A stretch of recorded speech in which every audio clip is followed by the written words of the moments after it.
বললাম যদি এই যে চোঙটা আছে চোঙটাকে এই বরাবর যদি কেটে দেওয়া হয়, কেটে দিয়ে এইভাবে যদি ছাড়িয়ে দিই তাহলে দেখতে কিরকম হবে? এরকম দেখতে হবে, আয়তক্ষেত্রের মতো দেখতে হয়ে যাবে। কি রে ব্যাপারটা বুঝতে পারছিস কি?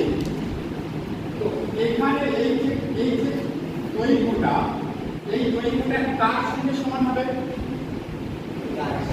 কার সঙ্গে সমান হবে? এই যে বৃত্তের যে পরিধি আছে এই বৃত্তের পরিধির সঙ্গে সমান হবে। ব্যাপারটা বুঝতে পারছিস কি? বৃত্তের পরিধি কোনটা? বৃত্তের বাউন্ডারিটাকে বৃত্তের পরিধি বলা হয়। তো বৃত্তের পরিধিটা কত? যদি ব্যাসার্ধ r হয় বৃত্তের পরিধি কত হয়? 2πr।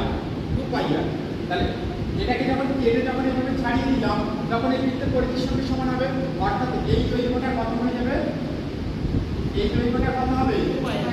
2πr। আর এই যে হাইটটা আছে এই হাইটটা কার সঙ্গে সমান?